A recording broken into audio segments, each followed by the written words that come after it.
Okay, Jake is going to start us off with what a DAO is and why we need them. So what is a DAO? I think, sometimes it's better to just look at stuff.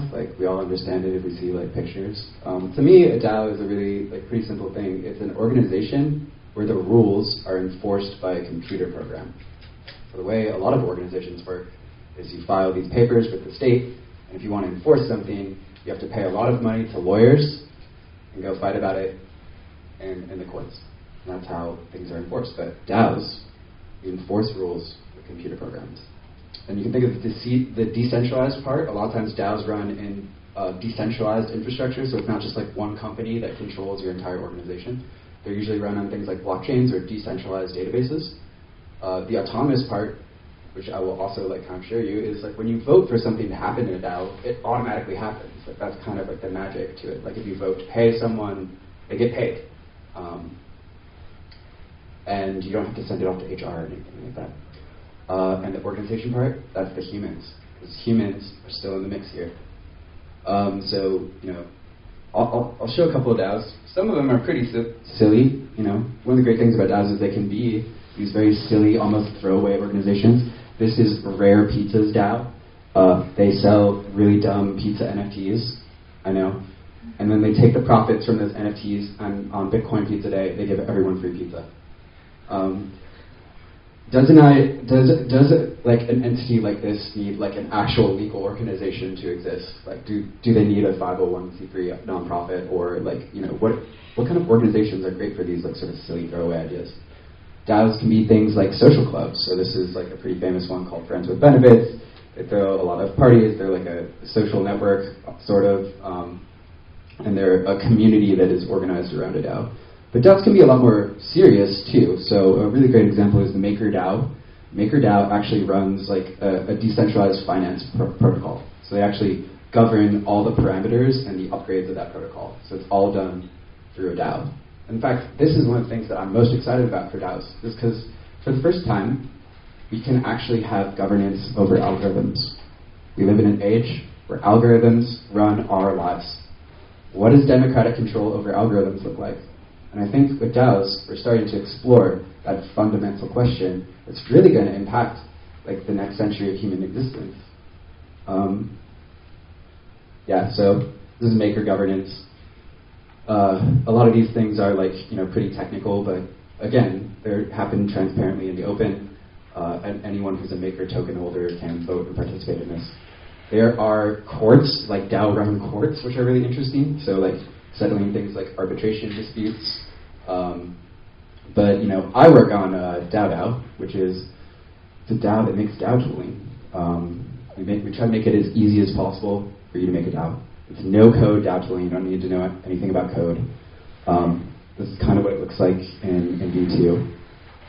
And so you come to your homepage here. This is the slightly older version, but we can look at an existing DAO. We're in Dog DAO.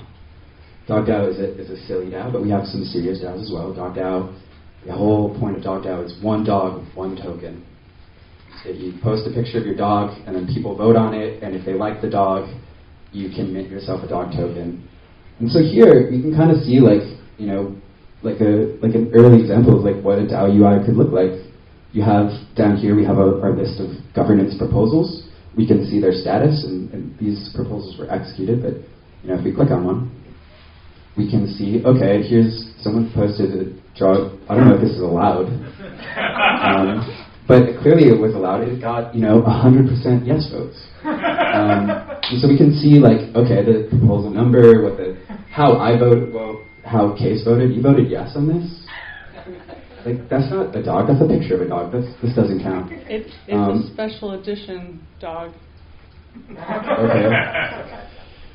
All right. Well, you can see the actual voting record that has happened here and who's voted what. With the next version of DAO DAO, which Noah and Zeke have been working on, there's profiles, and so you can see who's part of the DAO and how they're voting. This is great for running an organization in a very transparent kind of way. There's also this action here. We'll actually just make a little proposal right now. that action, when the proposal is executed, just automatically happens. And in that case, it's like mint a dog token. But so we have these like little actions. They can be things like execute a smart contract, make a new smart contract. Why would you want to make a smart contract as a DAO? Well, what if you want to do like a token swap with another DAO? Like swap a token. You can make this thing called an escrow contract. And rather, if anyone's ever used an escrow service before, you have to pay this company with like a horrible looking website 2.5% of the sale of your house to basically like hold the money for like a little bit and make sure both sides put their money in, and that's it. That's all they do, and they get 2.5% of whatever your house is worth. We could do that same thing with a smart contract, and for basically free. So that, smart contracts are really cool. They're the way to get like a lot more efficiency in the system and like bring like tools to a lot more people all over the world, not just in America. So yeah, here we can like do things like, here's a spend proposal. We can spend money from our treasury. Pick like, let's spend some euros, and it's warning that I don't have enough. Okay, so we can make this proposal to spend 0.1 euros to that address. And you can think about like how the UX of all this stuff is going to improve over time. But I hope that looking at this, you can see, that like DAOs are basically building like great UX around governance and voting, which is something that we don't quite have these days. Has anyone who here holds like shares in a company? How many of you have voted in that company's shareholder meetings? Good. I mean, like, I'm glad some people have. But who here has voted in their local government proposals? Right? Well, this is Berkeley, so it's pretty good turnout. I think there's a lot of potential here to make, DAOs and voting a lot easier, to have better, more transparent UX around these things. Creating a DAO is like super simple too. Like you can do it in like 2 minutes, costs less than a cent. But I'll let Amber come up. Maybe she'll say some like negative things about DAOs, because otherwise we don't have a debate, right? Like it's not all roses and dog DAOs. Thanks. Can everyone hear me okay? Yeah. All right. So one day I got COVID, and I didn't know I had it yet, but I started getting very negative about crypto and DAOs in general. And while 103-degree fevering, I was sitting there in a tent at a music show, and I started writing down all the things that I thought were wrong about DAOs, and this is a tiny sliver of that. As someone who helps make DAOs and has made several DAOs and some really successful DAOs, I started to think, like, why do we call it a DAO? And it's decentralized autonomous organization. Actually, this phrase showed up in 1997 in a paper on home automation. It's not, when we think about it, it's like, oh, this is a new thing. No, it's about, like, a thermostat that self-governs, or like an airplane wing that understands the turbulence that comes in and self-regulates. So initially, when you think about it, people decide to do something together. In this case, this was kind of a prank. We made the most minimum viable DAO, which is called Dinner DAO. Get together, have dinners, vote on where you want to go. There's a shared treasury, and then that pays out every single dinner. Now, if you invest in crypto for that shared treasury and the price goes up, you get more dinners. And if it goes down, you get less dinners. So in season 1, the price went up and we got more dinners, and then we expanded it throughout the United States, and the price went down, and there were less dinners, and there was a lot of anger. But the whole thing is, it's in Comic Sans on the website. It's a joke, but people took it seriously. We had to put it on the website. It's just dinner. People put money towards it. It doesn't look like this. It looks like crypto, but just pretend it's digital. And then the money is managed together in shared treasury with a dragon of a little smart contract. And then it's managed through voting, so you can vote to get this out. Funds go towards the DAO's purpose. This was some dinner DAO parties that we had. You're supposed to have 8 people, but everyone brought +1s. So Are we supposed to enforce the rules or not? Your DAO can decide.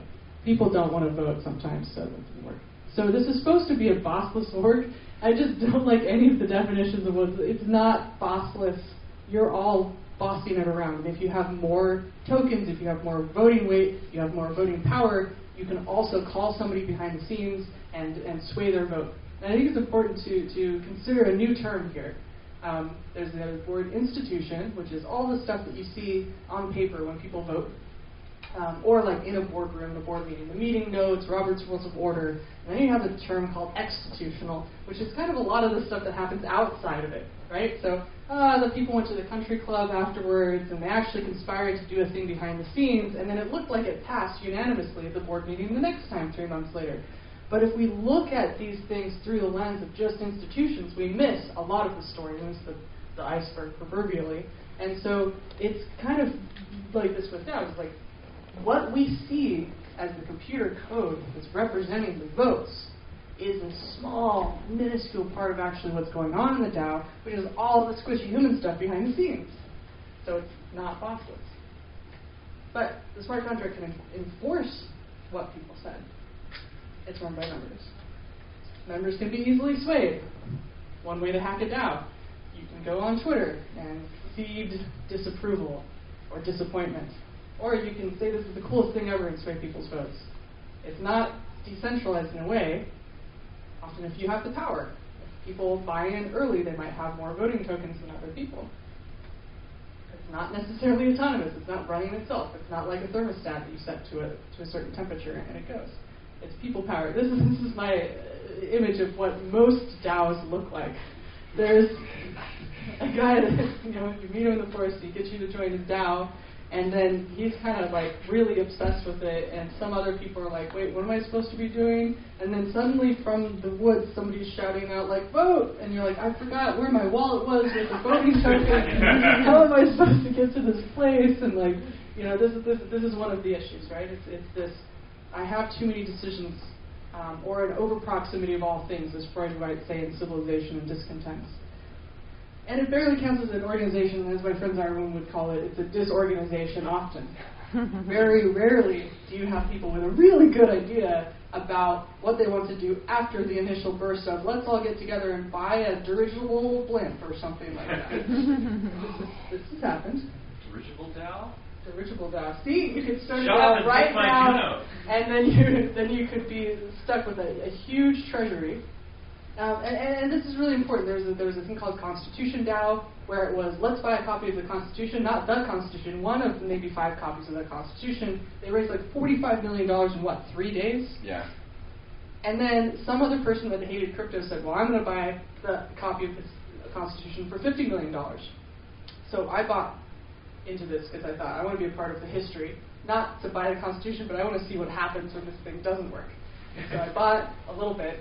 And because there was a significant gas price on the crypto network to actually buy it in, you couldn't really get refunds without paying a fee to get it out. So a lot of people had bought in very small. And then I was in the Discord channel. Discord's usually used to talk about the DAOs and what you're doing behind the scenes. I was like, can we just put this towards cats and dogs, or save a bunch of creatures, or put it towards a really good cause, a rainforest or something like that. And they're like, no, we're just going to take your portion and put it into a people token. And then the people token 20x, and then some people made money, some people didn't make money. But there was no idea of what would happen if we failed to buy the Constitution. It was, let's just buy a copy of the Constitution, that's it. And then we'll all have it. What does this mean? Is it a fractional investment DAO? Is it going to sell after this? Are we going to all make money? No. So it was a really interesting situation. Most people don't know how to organize. That is also, it's kind of been taken from us as society has gone from build your own house in the woods, or have a multi-thousand-year historical memory of a culture and a series of techniques for gathering food and maintaining your ecosystem around you for a really long time. No, now it's you go to Safeway and you buy some groceries, and maybe you buy your house and somebody else has built it. You don't know who built it, and you can't maintain it, right? So it's even organizing that, even organizing a household is hard for people. Organizing a bunch of people is super, super hard. We have to remember how to do that, and the computer will not solve that for us just because it's a piece of computer code. It's a little bit more like an LLC with some executable code. So.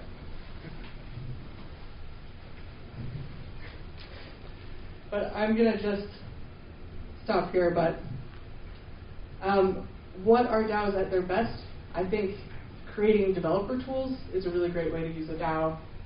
Ideally, a healthcare DAO, if the healthcare system is not serving you well, trying to make your own, well, that's really hard to do, right? But the idea is that you could pull together your money and act like a larger organization, even if you're a bunch of individual contributors, and have some protection there.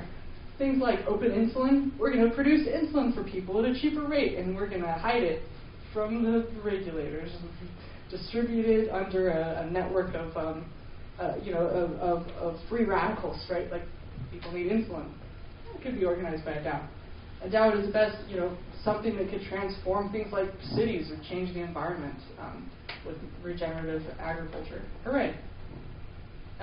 But this was the image that kept coming up in my head when I was sick, which was like the fourth and eighth layer of hell, in which thousands of people are crying out in need because they expected that when they bought into your token, which is a governance token, which you reminded them is not supposed to go up in value. They expected it to go up in value, and it hasn't gone up in value. And now they're knocking at your proverbial door through a Telegram channel or a Discord channel, waiting for the token price to go up. And I think that's what we want to try to avoid. But that's what a lot of is being reported in the news about what this thing is. And there should be, ideally, a difference between a governance token and an actual token value. But it's hard to disambiguate these things because these are all really brand new things to a lot of people. So a lot of DAOs today are really exciting for a limited period of time. Many restrictions apply. And initially exciting, really hard to keep going. And sometimes they're about accumulating power. These are the big risks to DAOs: focus and speed and follow through, finding out more than just the initial hype cycle. But there's a bunch of really cool things that we can do with DAOs, and I'm going to stop saying terrible things about DAOs and leave it here, I think. All right, thanks so much for introducing us to DAOs, the ups and downs, the dogs, and we didn't have any cat DAOs, which I think is a little unfair, but I guess I'll start my own. So I want to ask a few questions that are pretty logistical, and we'll save audience questions for the end, so you guys will have a chance to ask a ton of questions after I've interrogated Jake and Amber. So why should I start a DAO instead of like a C Corp or an HOA? What's the advantage? I mean, why not both? Like, I think people have a lot of assumptions about DAOs these days. Like, I have a much more generalist kind of notion. It's just rules that are enforced by a computer program running on decentralized infrastructure. DAOs don't have to have tokens. DAOs can have legal wrappers. We actually see a lot of DAO tooling like implementing legal wrappers. Some of the DAOs on DAO DAO, for example, also have like an LLC or like a C corporation that they're associated with. And so you can have both. Why would you want to? I mean, I would love it if my HOA used a DAO. The process of making decisions and recording them is really painful. It's like an hour-long meeting. It was hilarious to me, the last one I was in, they had this like hour-long meeting, just like come to like a basic vote, and then people were like, where do we record this vote? Like, how do we have to go file this paper somewhere? It was just like, we could have just had an app that's like recording in cryptography, this is the decision that was made. Like, so I think that we're going to see a lot of like hybrid kind of situations. I just wanted to ask a quick question, which is, so what you're suggesting that the DAO would do for your HOA is it wouldn't get rid of the long, boring meeting, but it would get rid of all the paperwork around recording the decision that you made. So you'd still have the shitty meeting, but then you would at least have a way of recording eternally where you ended up. I mean, all these things are in evolution. I would love to get rid of the long, boring meetings, but that might be a little bit aspirational, like, one thing at a time. Sure. I think where DAOs, like, just purely DAO-only organizations, like organizations that don't have a legal entity those are, first of all, I think that's a really valid thing to have, and one of the really exciting things about DAOs. It has to be purely internet-based. So like the moment you have an HOA, which exists on land, in a specific legal jurisdiction, you're going to need a legal wrapper around that. Same thing with like if you wanted to run a collectively owned coffee shop DAO, like you want to have like the workers like have ownership over their businesses, which we sadly don't have much of in the United States.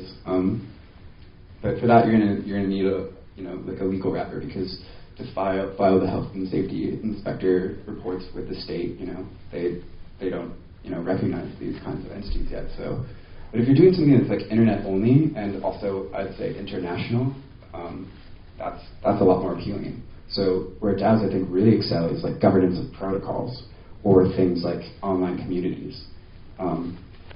So like for example, like DAO DAO itself is like kind of like governed by a DAO. There's like some other examples of like MakerDAO is another example of like the protocol itself, the algorithms that control our lives are governed by this like decentralized pump. That to me is like the like best use case for DAOs. Like one of the things that I've been really excited about is like data DAOs. Like our data is like used many places without our permission. We are not compensated for it. What is a world in which we have like democratic control over how our data is used, over like how like we might collectively profit from it? These are kinds of use cases like that we're just beginning to explore. It's really early days in the DAO like world, but there's just so much farther to go. But I think these like online only kind of spaces are like perfect examples for DAOs. And if you have to interface with the real world, I do think DAOs are still going to be like, it's just better, more efficient tooling. My HOA doesn't want to file the paperwork. This could be like a really great way to record which decisions were made, how people voted, and do so in a way that's not like controlled by like one company. Yeah, I have a follow-up to that. Two things. First, there is now a data DAO that is working with your personal data that you can like actually work with that for the first time. Like this is really exciting, and it's using like a asset trust management type wrapper. So it's kind of like taking from that world of asset management and then like applying that over to the idea of all of the data exhaust that you're producing on the web, and then suddenly that's something that you can use. So that's really exciting, and that's literally like emerging right now. It's like very fresh. Another reason why you would want to do a DAO over like a C corporation or an LLC or benefit corp is you just want governance practice, and you don't want to do it with something that has a lot of overhead. So making something for fun, like if you're like 14 years old, you could make a DAO for your like playground game DAO, or you could make like a Dungeons and Dragons DAO. Like you do something where you at least get to see the process that isn't all of the code, and have fun with it and play around in a way that's safer. And then you could take that and the group that you like playing governance with, and you can actually turn that into an LLC later, whether that's like a, lawn mowing business or something like that. But the idea is just to have a more flexible and sillier time to actually like see where the pain points are before you do something that's harder. So DAOs are best for governance, and I'm wondering if you can talk a little bit about some examples of DAOs you've been kind of hinting at. You said there's this data DAO that's in its early stages. I wonder if we could talk about some case studies of real-world DAOs that you guys are excited about, or that you're not excited about. Like, I wish this DAO didn't exist. So maybe you could start talking about that data DAO, because I'm pretty intrigued by that. Yeah, I'm not so great with names, and because it's so new, I don't have the name in my head yet. But the idea is that you can actually, it's brand new. I haven't even digested it. But there's always this idea. Let's just say an evolved version of this. Let's say there's this quantified self community, right, where you have like a lot of data exhaust, and people learn that like if you do your own genetic profile and then you upload it to like a graduate researchers database, they can actually do like more interesting information on like which gene is more likely to have MS or something like that. Mm-hmm. And let's say you logged into a forum community with that gene. You would say, I have this genetic profile, I can be in this, and then the advertiser comes in, and they're like part of a committee that's like not so great, and none of the people there actually have this gene. They can't show up, right? So it's kind of like a way to be like, you're not just having a bunch of advertisers come in and like taking data out. On the other hand, if you do some sort of targeted gene therapy or something, and they're using your genetic code, shouldn't you be compensated for that? And in a way, this is kind of like breaking down what you can do. Like typically it's like, oh, well, let's say with a record label, like you might get 50 cents or $1 or whatever per track, but you could actually do like really tiny micro payments and micro contracts, and the kind of smart contract legal layer becomes really interesting at this rate.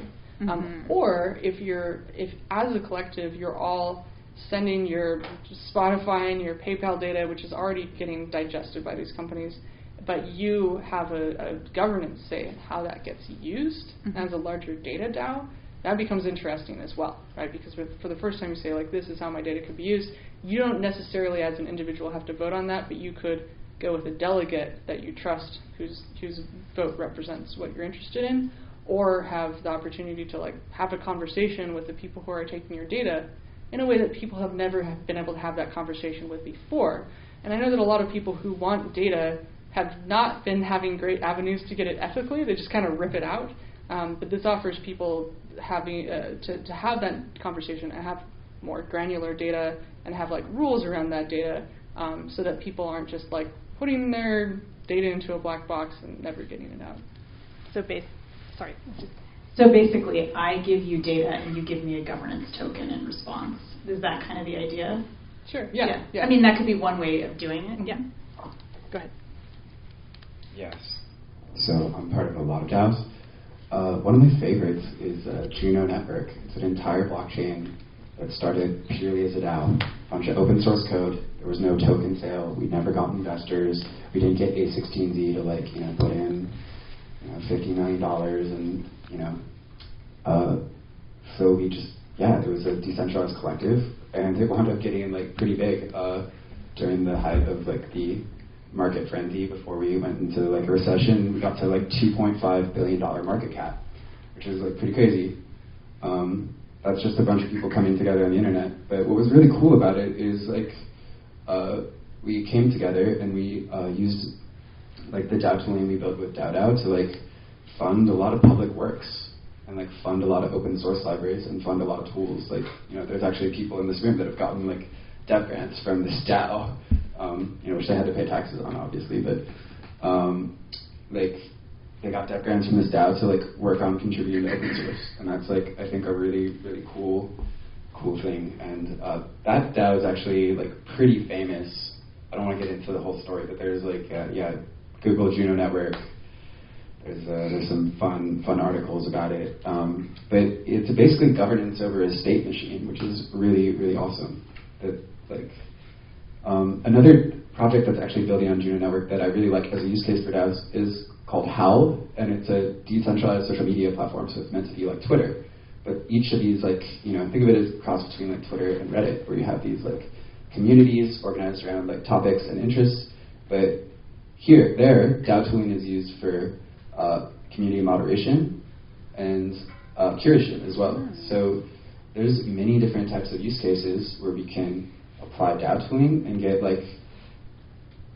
transparent, effective rules. It's one of the things that frustrates me about Twitter is I think that the way governance decisions are decided are not necessarily transparent. I don't think they're always necessarily consistent. There's not really a way to challenge them at all. And then there's just a lot of really questionable stuff that goes on, the policy towards bots and stuff. People get scammed all the time, and it's not because the crypto tools are bad. It's just these Web 2 platforms allow people to target keywords and just instantly have people slide into their DMs and hey, I'll help you with this thing. Just fill out this form and give us all your details. And these companies don't have an economic interest that is aligned with their users. So, for example, Twitter will not take action against the bots because if it came out how many bots there were, the value of their stock would go down. And I think that there's many cases where these networks, where we, the users, are providing all the value to the networks, but we don't have any actual say. We don't capture any of the profits, and we don't have any real redress when things are chosen against the interest of the users. There's this fundamental misalignment that happens because their motive is profit, and the users. Sorry. No, I was just going to say, we're all getting bored of sitting at home and clicking on ads, and we want something better. I was thinking of one good example of a DAO that I remember. So I run a DAO called Merch DAO. I've always wanted to make, it's you have you see people that wear cool streetwear, and then sometimes you see really tacky startup wear, but what if you could make the startup wear cool? So I started making hoodies and t-shirts, and I didn't want to have a storefront, and I didn't want to handle all the fulfillment, so on the back end I use this thing called Printful, and then just people pay me in Juno token, but they pay it to the DAO's treasury. So if I ever wanted to add a person to the treasury, or I wanted to pay out a new printer, I could just pay them through the DAO, and that would be so nice. But for right now, I just own all of the money in the treasury, and people, But then I can also refund myself through my credit card purchases. So in a way, the DAO is kind of like a Web3 way to interface with the Web2 system, right? Mm-hmm. And it's just really nice because it's just stored right there, and I can write my own proposals if I wanted to. Adding people and having a cooperative is pretty easy. You kind of want to co-op if you're doing merchandise anyway. You don't want to have all the overhead. I'm not going to make an LLC that says that I make merch. But I am doing it kind of as a public service. I'm not making a lot of money on it, obviously. But it's really fun to just be able to be people want to pay in Juno, or they want to pay in a certain token. I can accept it through the DAO, and then on the back end I can use my credit card on the fulfillment service, right? So it's just kind of to me it's very elegant, hilariously, more than writing my own weird storefront. Because, people want to order in Discord, they want to order in Telegram. They actually don't want to go out and put all their credit card details in and stuff like that. So one of the things that's really interesting that you guys have brought up again and again is that DAOs are really flexible, and they can be hybrid models. You can work with existing kinds of financial institutions or other kinds of cultural institutions. One of the other things is I feel like in the media, when we hear about DAOs, all we hear about are governance tokens. And there's also a way to build a DAO as a membership DAO, which I think almost no one hears about. And I wonder if you could maybe talk a little bit about the difference between governance tokens versus membership in a DAO. Yeah, I used to work on a project called Unlock Protocol, and so it was a very early NFT membership DAO. So it's you buy an NFT, think about it not with the face of a monkey on it, but actually think about it a ticket to a concert or something like that, or a membership ticket. It's just strange that we all got distracted because there's a bunch of aesthetics on top of it, but really it's the behind the scenes that says you are a member of this group. So in a way, you could sell NFTs as a membership. It's just you're buying a ticket to a show, but the show is actually a Discord channel, or the show is this specific group. Or let's say I wanted to have a camping trip with my friends, I could make a cute picture and be it's $20 USD to buy to the camping trip, and you can also buy more, or you could buy a ticket to the conference and get this extra thing. So I love the idea of membership-based DAOs, just because it's also a model that people are used to. In some of the bad cases, it's you're going to buy a membership to the gym at the beginning of the year and never use it, and the gym makes money. When that's applied to an artist or a musician, that's awesome, right? Holly Herndon had an NFT. Well, everybody bought it. What do you get out of it? Nothing. You just supported this person. Yeah. What are you going to get out of it? Well, you're going to get a lot of really cool experimental music projects because they now have a treasury that they can spend without having to justify all the stuff that they're doing up front to get grants or to sell a bunch of merch or go on the road and be super exhausted and not make anything interesting. So in a way, it's almost on the good end, you're just paying in appreciation for something, and unlike Kickstarter, trying to expect a t-shirt back, you don't expect anything back, you're just supporting somebody. On the other hand, the Friends with Benefits group, you buy some tokens and you get involved. There's actual friendships in there, there's actual conferences, there's enriching parties, which sounds really silly. Again, it's not institutional access that you get, it's more exstitutional access of just all this stuff around, community and things like that, that you don't know until maybe a year or two later. Oh, I met this person at this event, and I did this thing. Wow, that's really great. So I think there's some neat things to think about it from that angle. Yeah, totally. So you can have membership-based DAOs, no tokens. Like we have these they're usually called things like multi-sigs, but they can actually expand to hundreds of thousands of members. Nick Merrill, who introduced all this, is really interested in things like identity bureaus, which could be like ways of like making sure that, like, let's say you wanted to have like a one person, one vote system. You could have, a group of people that web of trust style with like the candidate would submit their application, you would meet with them in person, you'd be like, this is a real person, and then you like vote for them to be added to the DAO with like a weight of one. So we have these systems, but I also want to like actually like defend token-based DAOs a little bit. No, seriously, because I think they get like a lot of misunderstanding and a lot, especially in the media. And I'm not going to pretend that there's like never been any like bad things that have happened like with tokens, but like there's we're humans. Like a lot of this stuff is just not really new. If you look at human systems today, like all the critiques that you saw with DAOs exist to traditional orgs and institutions as well. Like, so just look at Wall Street. There's a ton of like joke things that happen. But I think fundamentally communities like need ways to like come together and raise funds for an effort. And tokens are, whether it's NFTs or they're ways of like tracking bits of value, but also like simultaneously like membership at the same time. Like the people that like got an NFT ticket for a concert, or that are like so it's like the need to like raise funds is a very real thing that like is surrounded by a lot of legitimate use cases. We have like people we're talking to that want to like raise money for indigenous communities. Like we have people that we're talking to that want to like do nonprofits. Like Earth Plus is doing like environmental things. Like there shouldn't necessarily be like an expectation of profit behind these things, but the tokens themselves are a great mechanism for like legitimate causes and institutions to come together and try to raise funds. And I think that more, if there was something like, I don't know, safe harbor, more people, more legit institutions like UC Berkeley, like nonprofits, more people would do it, and then we would have less of this image of like it's all scammers. But the problem is like the good, legit people with like the real use cases who really want to raise money, they're not given this option. They have to grovel at the feet of like philanthropists, like these like evil billionaires who, just like, nonprofits can be pretty fucked up. So. Yeah, I could further critique nonprofits as like here is a way to get a bunch of people involved that like good causes to weigh them down in bureaucratic paperwork and infighting.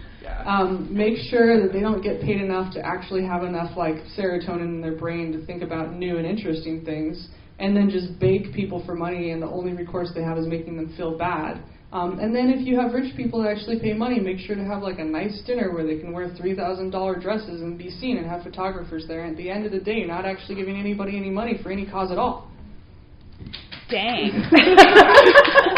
I don't know how this turned into the nonprofit bashing hour. But think about it. You could just do a token raise and it could go viral, and then you could have money for the rainforest. I mean, you don't need to have everybody show up in a expensive whatever. I've got one. I'm just going to bash a little bit longer.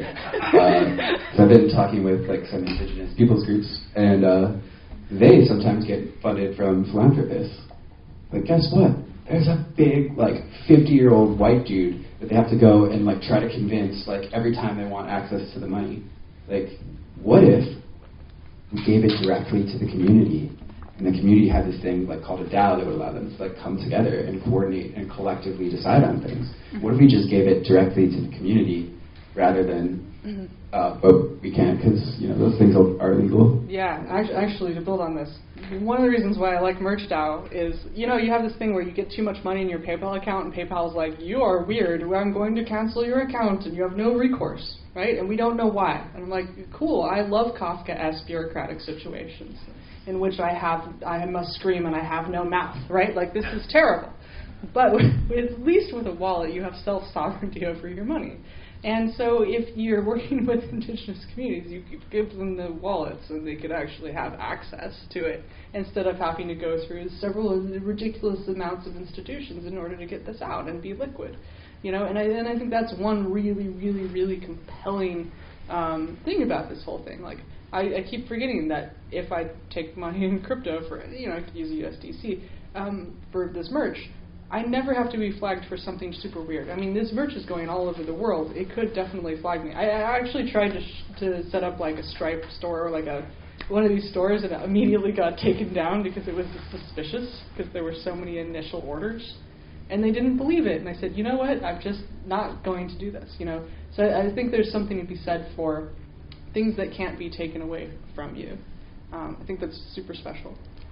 Yeah, so speaking of sovereignty, I wanted to talk about, let's get into the weeds a little bit with governance, because I think that's at the heart of the DAO. And I wanted us to do that with a little thought experiment. So as we look toward the future of DAOs, as they move into a mature phase, what would it be like to run a government on a DAO? What would that look like? How would that be different from democracy as we know it here in the States? Well, first off, we're probably a ways away from that. I think I did mention the future. And I think it's great that we're starting out with these we're building up capabilities. We're building up best practices and norms. Norms, patterns, structures, these things are really important, and they will help us scale to U.S. government level. With DAO DAO, we've deliberately designed our DAO tooling to be these governance Lego blocks. And you can combine them to create, and I think it's something that's kind of unique about DAO DAO. I think we're some of the first DAO tooling that has some of these capabilities. You can combine these Lego blocks together to create these much more complex organizations. We have things like proposal flows. So how does something come? If we're gonna have governance as DAOs, we should probably start from the fact that we need our DAO tooling to be able to completely, exactly replicate our government to a T. And I think we're actually starting to get to that point. So one of the new features in DAO DAO V2 that I'm most excited about is this thing called proposal flows. How does something come up for a vote in the House of Representatives? It doesn't just go up for a vote. No, there's a whole process. There's different committees for different types of proposals. They're they start in working groups, and there's a drafting process, and then it gets approval to go forward, or some member decides to put it forward to the next phase, and it's we have to create tooling that allows us to create these complex kind of processes. I would though when we think about DAO-based governance to really start to also think about how we might change things, because I think our current system is not great. We are spiraling towards environmental disaster. We have corrupt lobbyists that basically control our government, and it's the rich people write the laws. And so there's this whole design challenge that we're facing. I think the first step is yeah, we can make the tools today, but there's a lot, and one of the reasons why I like talking here at Berkeley with this kind of more diverse audience that's not necessarily crypto focused or is that we need political scientists, we need people we need economists, we need people, sociologists, people that are thinking about all these different aspects of governance to come together and design the future we want. And the great thing about DAOs is you can implement this stuff right away. It's easy to implement the smart contract stuff. If you have an idea out there, or some people watching a video and you want to implement a cool idea for a DAO or some experimental voting system, talk to us. We can make it happen. You can make it real. And that's the amazing thing is we can battle test and test out these ideas without having to go through the bureaucracy of trying to get it through our local government. Try to change the voting system of Berkeley. Good luck. You're going to spend years doing that. And meanwhile, we can instead create new types of organizations that are bottom up and can try out these new ideas. What would a local government look like with quadratic voting? What would and so I don't think, DAOs, I do think DAOs are the future, even for governments, but I don't think it's going to be a top-down future as much. Maybe there will be. I think DAOs are actually better accounting tools than, anything the Big Four offer. And I think eventually, this is my hot take, the governments are going to require that companies use blockchains in less than 10 years. Because it's just you can mathematically prove, cryptographically prove, that's what they owe in taxes. A lot of data gets lost in Excel, and they know this. Sometimes the people crying for regulations just want to protect their own vested interests and their own corrupt system. Case, what do you think? Yeah, this is good. I think I recently, through a bunch of different people, discovered that there's this company called Block Science, run by Michael Zargam and friends, who employs a lot of really interesting people, whether that's people with economics practice or control systems theory practice or sociologists, anthropologists, which is kind of more representative of the Macy meetings where anthropologists and cyberneticists got together in the 40s. To kind of bring those concepts back to life, to understand that the world isn't just something that you can deal with software engineering with the idea of an unlimited scope or in a bull market, unlimited token price. You can say, how do systems work in constraints? How do you simulate the systems before you do a launch? How do you put in stopgaps in the systems, and how do you orchestrate something over time? And then run the sim in a way that's you can look together as an organization and say, okay, we're going to do this, and we're going to also know that we can't mathematically model the world perfectly, so we're going to add in noise and all the weird variables. But be able to start doing that. And I would encourage you to look, if you are interested in this, you can look at the Block Science website. Also this idea of the augmented bonding curve, which is one way to prevent the tragedy of the commons for all of the initial people coming in and buying a token. But you can actually simulate it, which is super interesting, right? And I think it's super, super crucial to think about these things as much more complex systems than just, hey, it's a token and people will do this. We can't totally model that behavior because there's nuances.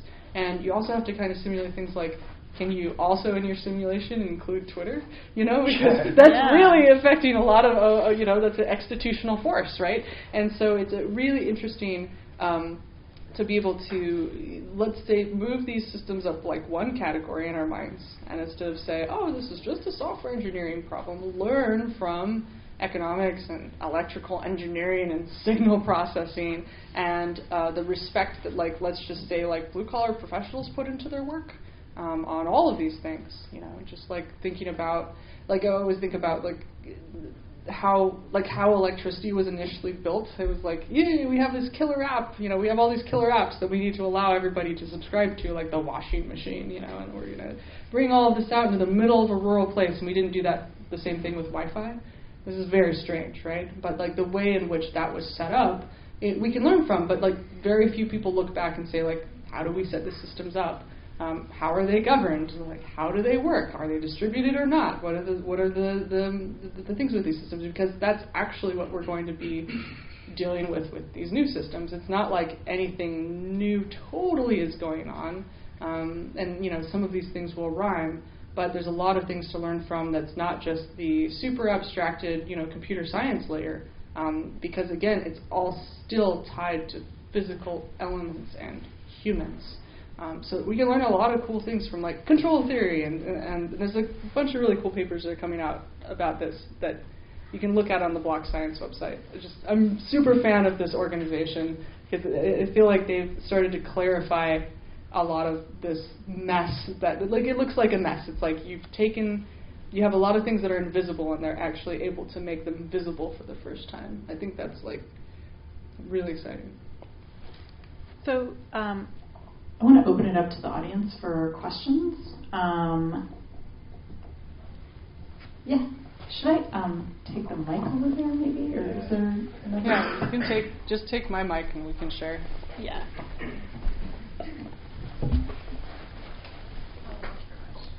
Hey, hello. Thank you so much for the insights. It's just fascinating to hear from all of you. I think the benefits of DAOs are kind of undeniable to everyone in the room at this stage, but it kind of begs the question, other than implementation, what are the benefits of traditional organizations right now that might be holding us back from implementing DAOs? Is it just a case of education and not, it's a hard thing to do, or is it actually, there are still benefits in traditional organizations that make them better suited for certain applications or otherwise? I'll get my take and I'll hand it to you. I don't think there's too many benefits to traditional organizations, but there's one. They're accepted by the current powers that be. Yeah. And that is that's their killer feature. And I hope that, the regulators and governments and such will start being a little bit more open-minded and seeing how these technology, there was a time when the U.S. government was really against encryption. It was because possessing source code for encryption was a crime. And eventually they changed their mind. They realized that actually no, this is better. This makes us all better. This makes us safer. This protects us. But yeah, that's, to me, that's not yet happened with DAOs. I think that it's something that's probably going to happen over the next 5 years or so as people start to become more familiar with these concepts. It's a new scary thing. Oh, DAO. What happens if people get together and do something bad? What? It's oftentimes and I think the problem with crypto is oftentimes when it's because it's new, things that happen on it just get this massive headline of, oh, people are using crypto for money laundering. Not very many people use crypto for money laundering. It's really a dumb idea, by the way. What the biggest culprit for money laundering is actually the U.S. dollar and the SWIFT banking protocol, and anyone who's really into that kind of stuff uses other means. But it doesn't become a story. No one writes a story about people write a story about the new scary thing because that's it's just better. No one's scared of the SWIFT bank protocol. But to me, the Oh, sorry. yeah, You can come I'll on finish really. that. Yeah, wow. But to me, that killer feature that regular institutions have is legitimate. The current establishment recognizes them, and that's their key superpower. Which is why I think that there is a role for DAO legal hybrids. I think that's how we start actually getting them to recognize that, hey, these are actually really powerful and really awesome and very legitimate tools. As a human, I don't use just one form of currency, and I also I participate in a bunch of different stuff. So it's not necessarily that I see a mix. Maybe you have an LLC and maybe you have a DAO. Maybe you get paid by a DAO, but maybe you buy a house with your friends through an LLC, right? So it's kind of just because we have credit cards doesn't mean there isn't a role for cash or even checks or wire transfers. Somebody used to keynote the SWIFT conferences. I stopped speaking at them because they said, "What's this crypto thing?" And I said, "Let me go find out," and I never came back. I don't have a good answer for them still.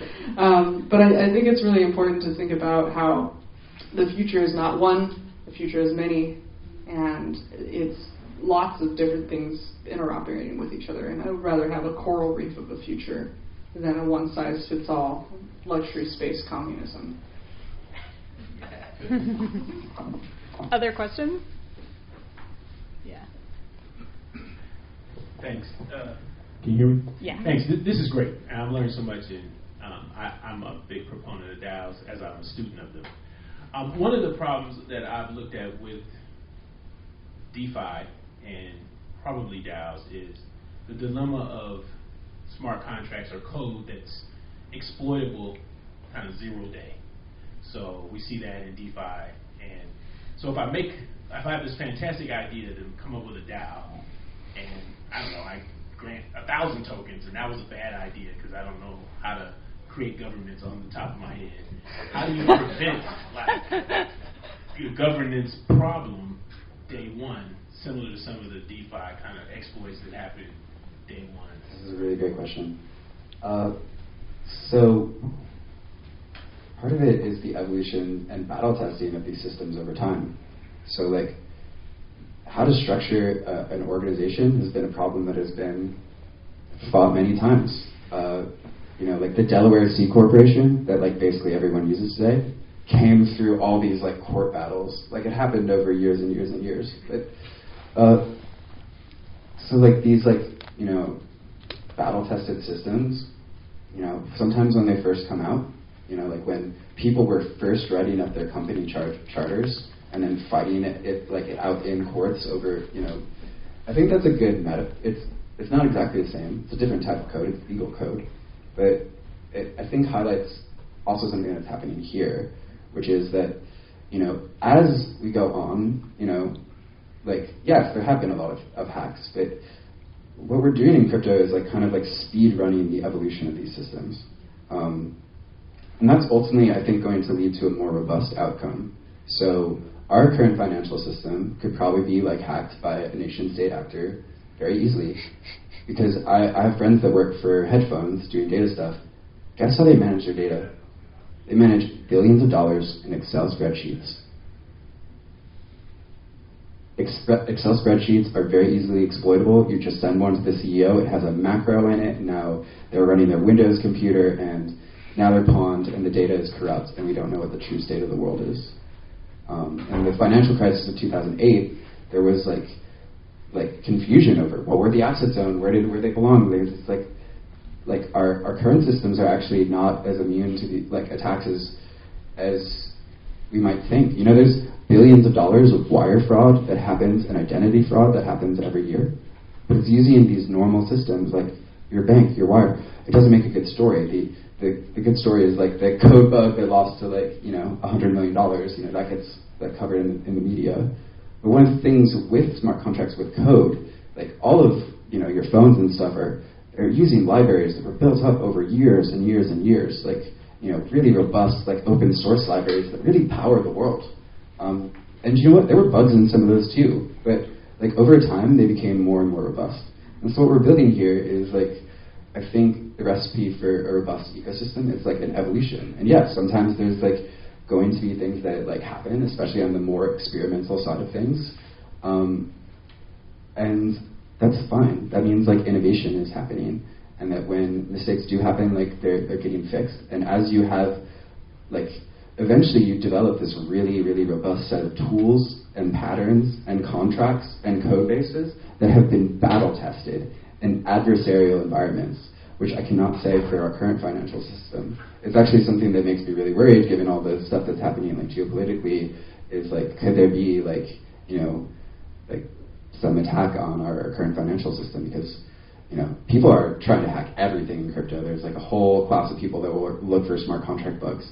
That makes me think that actually in 5 years we're going to have those smart contracts or those patterns are going to be really, really robust. And it's not just code bugs, but it's also economic mechanism design. We're creating a library here, a library toolkit. And with DAOs, we're also doing the same thing with governance. And I think that's important. Before we get to the country stage, it's important to start out with silly DAOs, things like Dog DAO. If Dog DAO falls apart, yes, maybe some people might lose some dog tokens, but no one's really hurt out of that, which is great. That's kind of how you want. You actually have this point of we need to learn through play. I don't know, maybe you just want to say it. Hooray! Thanks for leading up to that perfectly. Actually, I was just thinking it's almost like what we're doing right now. Right now, the stage is dress rehearsal. You want to join us for the dress rehearsal? Let's have fun. Let's play games. We're in drama class. Really, really dramatic drama class. And if you hang out and play and make new things and hang out on the playground and see where people have gone just a little bit ahead of you, then when stuff is real, you will have rehearsed. You will know the things. The things will be better playground equipment. There'll be new, cooler playground equipment. Maybe the playground will get taken away and you won't have had a chance to play. You should probably play. But it's just a really good framework for thinking hey, it's not in the most impressive tip-top shape. But again, if you're playing, getting hurt is not as dangerous as like playing in traffic, right? And so just don't do that. Maybe you said this a little bit better, but yeah, I think it's right now it's just like being lighthearted about it and knowing that week to week things could change dramatically, and not saying, oh, I know the thing and now I'm really comfortable and ossifying is super, super crucial. I wanted to just ask a quick follow-up, though, because there's the question about smart contracts and vulns in smart contracts, but then there's the question of, like, how do you prevent something like Constitution DAO, which, like, you can't have a smart contract that tells people to be smart about the fact that about like how it works when you bid on something in an auction and someone else bids more money. Like, how do you, is there like sorry. I think you guys can all hear me, but I'll just amplify. So the question is just, is there something beyond smart contracts? You guys were talking a little bit about, we need political scientists involved, we need sociologists involved. Is there an aspect of DAO development that's kind of like, here's some best practices. If you're trying to engage in governance, maybe think about how the outcome of your goals might not be perfect. What's your plan B? Like that. That's like an FAQ on what is a government? What happens when you fail? How do you come back from that? Yay. Hello. Yes, there's a lag. There is a lag. I think that's where simulation comes in, and I think that's where people being deliberate and designing, and just think, it's never going to be perfect. This is an ecosystem, this is an ecology, this is like a growing plant system. Some plants die, it's okay.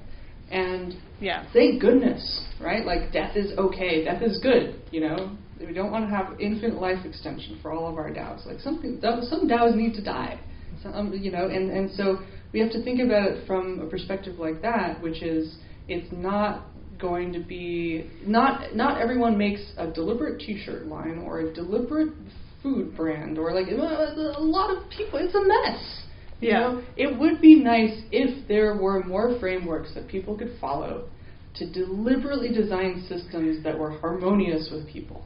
And there aren't as many people, in my opinion, left in the world that do that, because that was like maybe a multi-generational thing back in the past, and maybe even 1,000 or 2,000 years ago. And maybe, like, if you look at like several 100,000 indigenous systems, like something that was like play tested, and then your survival was associated with this. And those are very good systems. So when I'm looking at like really good governance systems, like, why aren't we going to places and listening to people who have been around for longer than our government has, and see how they're handling governance issues and collaboration and dissent and all of these things, because I guarantee you there's going to be some really elegant, amazing, beautiful harmonies, and also crazy models, right? Mm-hmm. Well, we should listen to that, because there's already been tons of people who've done this, you know, geography-based, social, political, and then also just like really small community systems, like what gave rise to, and there's lots of podcasts about this, what gave rise to the ambulance, right? People don't think, where did that come from? Is that a public good? Well, not anymore. You get an Uber to get there, it's too expensive. But like when it originally came up, it was a public good. Who created the system and why? If you look into it, it was because this community was not being served, and so they created it, right? And it was governed pretty well until recently. And so, you know, what can we learn from those systems that have been small things in the voids? And also, I really, really, really encourage you to read this book called Anarchist Cybernetics, even though it's just a spicy name. But maybe we should call it Institutional Cybernetics, because it's really about like the power of having small communities outside the norm. And in a way, it's very dangerous to say that somebody's outside a system. When we say somebody is rebelling, you know, it's like somebody shows up like a punk or goth at high school, and we say, well, they're a punk or goth, and they're not really scary. It's like, oh no, they're this person, you know. But if you show up in a clown costume, you're terrifying, because no one can put you in a box. And I think a lot of people are kind of thinking about this like that. It's like, we don't know, it could be anything. It's people governing themselves, you know. And thank goodness, like, we need more systems like that. So it's good to be in that shape, I think, for as long as possible before it ossifies into, well, this is what we think this looks like, and all DAOs look this way, and we have these best practices that you must follow. No, roll your own system, figure out your own edges, learn from it and report, but don't think that you can roll a system that is the same as everything else. I think each community needs to understand enough about governance to understand what it needs to do and have enough of a cybernetic trial and error process that people can actually evolve and grow together instead of predetermining how it should be. I think that's super, super crucial. It's not one size fits all. There's a question over there. I have a question. I'm going to riff off of that a little bit, which is, what would a DAO nutritional label look like? Who would design it? And who would use it? Which is actually kind of the opposite. It's more of a variety reduction system. Okay. I'm really curious to hear you two riff on that. Yeah. So the good thing with DAOs is we could make this today. We could create a DAO around this cause. We don't really like the FDA guidelines on nutrition. We think that there's something maybe a little bit more sensible, maybe more. We think we can do a better job. I don't know if that's actually the case. I just threw that out there. I don't. No. Say we wanted to do this. Or wait, what was the metaphorical? It's a metaphor. If you had a nutrition label for a DAO, what would you put on it? Is this unhealthy for me, this DAO, or not? Oh, it's about putting the labels on the DAO. I thought it was about replacing. Okay, this is great. I took the question. Underwriter Laboratories. I was like, we're gonna make our own nutritional standard. Great. Honestly, every calorie is a token. Should do that. The more you eat, the more governance. I am going to win every vote. So one of the things that we're working on with DAO is again using data to help people understand more about the DAO. If it is a token-based DAO, which again I think is completely legitimate. No, it's just you. You can talk about that. It's just if it is a token-based DAO, be transparent about how the ownership lies. What does the token distribution look like? Show who controls the DAOs, and then you can build UX warnings around these kinds of things. Hey, this DAO is basically just controlled by one account or one person. Are you sure you want to if they're offering something for sale for you to buy into it, you could kind of flag that. You could have a DAO. We could make a DAO that's a watchdog for other DAOs, and we go out and we give them verification, and we don't have to do this top down where we have to go and try to convince all the Republicans and the governments vote for something that we don't have to go there. No, we could just do this bottoms up, and we can start curating DAOs. We could provide those kinds of labels of whatever our checklist is. This DAO has a code of conduct. This DAO is controlled by one entity. This DAO is very decentralized and has decentralized ownership, so that's a good thing. A DAO report card is really what we're totally. Yeah. And I think that a DAO should be the one to make the DAO report card. Yeah. Or multiple DAOs, because you might have multiple ideas of. Mm-hmm. So, I have a few questions. First, how effective is a DAO for governing a private organization? And if you have a private organization, how effective is a public ledger versus a distributed database in everything? So, if we're talking about private as in private companies, DAOs can be still very effective. Again, it's a transparent, easy to follow, self-documenting. When you make a proposal, it's documented. You can see really nice records. One of the things that we're working on with DAO V3 is privacy, because there are certain types of DAOs like political action DAOs. There's a real DAO that exists, which I think is a great one that I support. They're helping people get abortions in the states where that's now somehow illegal. For that, privacy is super important, and for companies as well. Depending on you might want to not be very sensitive about the deals that are going on, how much money you have or whatever, who's a member, who knows. I think privacy is I think it should be a right. It sadly isn't in our current world. But so one of the things that we're working on with probably not the next version of DAO DAO, but it's like on the roadmap. I've been working a lot with zero knowledge smart contracts. So the really cool thing is you can have these public ledgers, but like the actual inputs or like the actual data, like who is a member of the DAO, how did certain people vote, what's in the DAO's treasury, that can all be like private.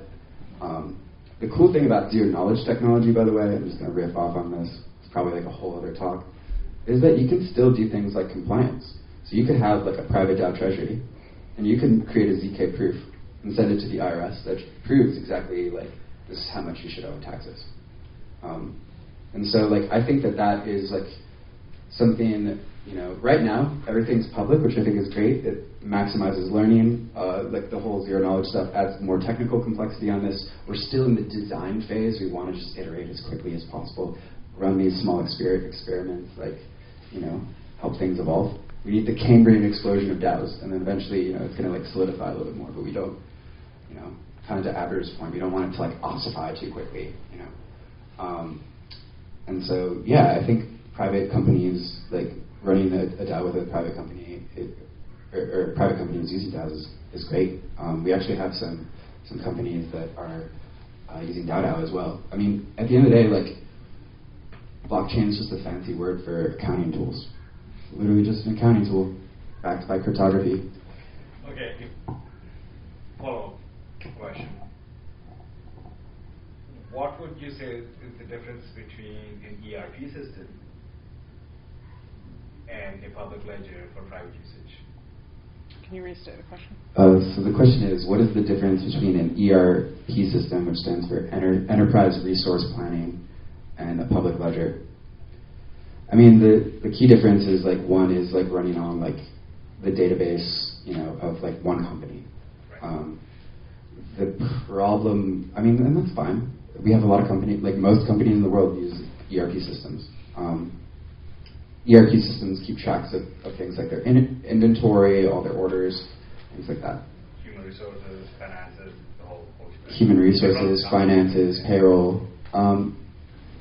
Where like challenges, and I think that's fine. It works. What happens though when you want to like interface with other companies though, and they have their own ERP system? Well, now you have introduced this whole other layer of like accountants and lawyers, and it's a very expensive kind of layer.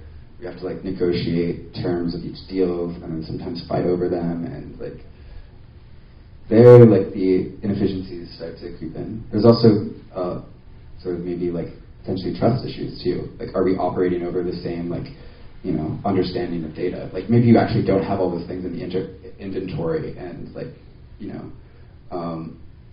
so like private databases are fine, but there's a lot of power to like kind of more decentralized database that we can all come together and verify state. This becomes a lot more important when I think it comes to something like governance. Like, do you want like just one company like fully controlling the database where like the governance decisions are made? Because then at any point they could, for a purely private company, like I'm a private company.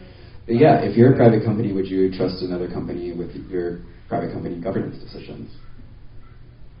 No, that's precisely why I want like an isolated system. So like, well, I want to keep everything inside my company. I mean, ultimately, like, also, I think DAO Tech still allows for this. If you can, you can run your own private blockchain, like, and you can use these same tools, if like that's what you really want. And then, there's a lot of innovations that are happening in crypto at the moment. One of the ones I'm excited about is the interchain. There's these next generation interoperability protocols that are coming out. So you could have your private blockchain, but still interact with public blockchains if you need to. And so I think that's legit. And so probably some companies are going to like opt for those kinds of systems. So they still have the strong cryptographic guarantees for the data. They have the ability to like interoperate with the state machines of the wider world when need be. And that's, so probably ERP systems not going away. There's still going to be things like private blockchains, but the like emerging like public blockchain sphere is I think going to be like increasingly important. In many ways, like enterprise blockchains just didn't work out because you were just a silo, and like it kind of like makes it less good. But when you have when you can have your enterprise blockchain and interoperate with like the wider ecosystem, like another enterprise, for example, a different private company, adds a lot more power and value. Sure. All right, sorry, We have to wrap up. So, and of course we can keep talking afterward, and you can ask more questions. But I just wanted to, as a final thing, where can people find your work online? Do you want to leave people with like some places they can go to learn more? I'm starting a podcast about DAOs. You can find it on DAO-DAO.zone soon. The first one is with Michael Zargan from Block Science, and it is long and detailed, and I'm so thrilled that he exists. And yeah, you can find me online at Case Organic. I'm on Twitter at @jcartno, and my call to you is you should join DAO DAO. Seriously, you don't have to be technical, you don't have to be a programmer. Like, we're just a DAO. We're not like an Andreessen Horowitz funded startup. Like, only a DAO. But yeah, go to DAO-DAO.zone, maybe make a DAO. Or scroll down to the bottom, join our Discord, come hang out with us. Like, we're always looking for contributors, and yeah. All right, thanks very much. Thanks for coming out.